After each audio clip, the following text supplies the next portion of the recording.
Good evening and thank you for joining us. We're going to begin tonight in Waukesha, Wisconsin, a close-knit community that is reeling in grief following a horrific attack at its annual Christmas parade. There is a vigil being held tonight in this Milwaukee suburb for the victims of the rampage, families and community leaders struggling to make sense of what happened. 5 people were killed and nearly 50 others injured when a man plowed his SUV through a barricade and drove along the Christmas parade route. In a few terrifying moments, this joyous event shockingly transformed into chaos. The dead range in age from 52 to 81 years old, and they include 4 members of Milwaukee's Dancing Grannies. Many children are among the wounded, and several tonight fighting for their lives. We also learned today that the driver, now facing intentional homicide charges, was out on bond after he allegedly punched the mother of his child and intentionally ran her over with the same vehicle at a Milwaukee gas station earlier this month. We have team coverage of the tragedy, beginning with CBS's Nancy Chen. Good evening, Nancy. Nora, good evening to you. This is Main Street behind me, where last night families gathered to celebrate the holiday season.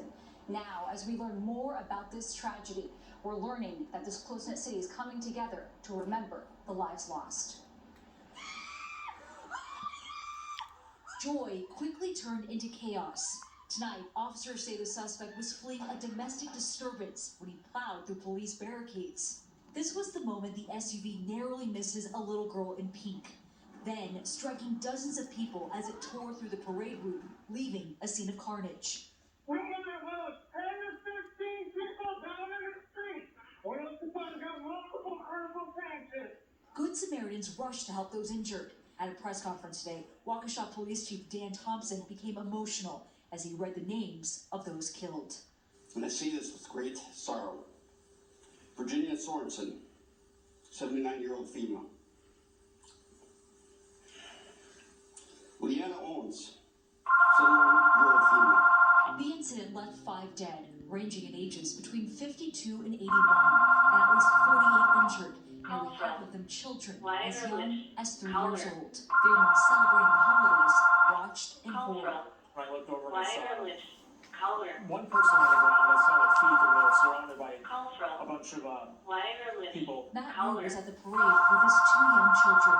When I was walking past, I told my girls just to close their eyes and look the other way, because I wanted them to see that. Officials identified 39-year-old Daryl Brooks as the suspect and say he intentionally drove through barricades. Thompson said there was no evidence this was a terrorist incident. We have no information that Brooks knew anybody On social media, Brooks, who lives in Milwaukee, can be seen laughing next to a red SUV. Brooks' criminal history dates back to 1999. Last year, he was charged with 3 felony gun counts. According to court documents, in a domestic abuse incident just earlier this month, Brooks intentionally ran over his child's mother with his vehicle. Brooks posted a $1,000 bail on November 11th. The Milwaukee County DA called the bail inappropriately low today. President Biden said he and his family are praying for those suffering. And an entire community is struggling to cope with the horrific act of violence.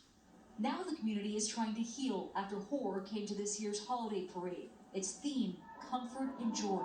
Waukesha Mayor Sean Riley described Waukesha's 70,000 as a close-knit community.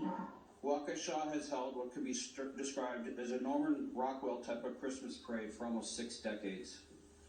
Last night, our wonderful Waukesha parade became the scene of a horrific tragedy. Last night, that parade became a nightmare. And the police chief says an officer fired shots at the vehicle in an attempt to stop it after it went through the barricades. We're told no one was hit by those shots. Brooks, who faces 5 counts of first-degree intentional homicide, will make his first court appearance tomorrow, Nora. Nancy Chen, thank you. And as we noted, this parade was an annual tradition in Waukesha. In fact, it was the 58th Christmas parade. And just as families and friends were spreading holiday cheer, tragedy struck. We get more now from CBS's David Begnaud. The oldest victim, Wilhelm Hospital, was 81. Jane Kulik and Tamara Duran were 52. Virginia Sorensen and Leanna Owen were in their 70s. 4 of them were members of the beloved local group known as the Dancing Grannies. This summer, they had told our Milwaukee affiliate, CBS 58, how much the group meant to them. We all truly, I think, love each other too. We're like sisters. Sorensen was described as the leader of their tight-knit dancing family. She's like the heart and soul, honest to God. At least 48 people were wounded. Injuries range from scraped faces to serious head wounds and broken bones. Among the injured, there are at least 18 children who were taken to the hospital. 6 of them are in critical condition tonight in the ICU, including 11-year-old Jesselyn Torres, who is seen dancing here in the parade. She is still in the ICU, according to her uncle. There were also 3 sets of siblings, young kids, all hurt. This is unique and truly demonstrates the devastating effects of this on our community. The Christmas parade was put on hold last year due to COVID, so this was supposed to be a night of just pure joy. We have so much healing that needs to occur. Waukesha, though, will not be defined by the horrific events of last night. We will help those who experience the loss of a loved one or were injured. Tonight, we're just about 2 blocks away from the crime scene at this local park where they're having a vigil. And I guess there's probably about 500 or 600 people here right now. You know, the first thing we noticed when we walked up was that at every corner around us, there's a snowplow or a dump truck or a bus that has been put up to basically protect the vigil site. And I asked one of the officers why, and he said, because we want to stop another driver from trying to drive into this crowd. The fear is still so real, David Begnaud. Thank you. All right, we want to turn now to Brunswick, Georgia, where a jury is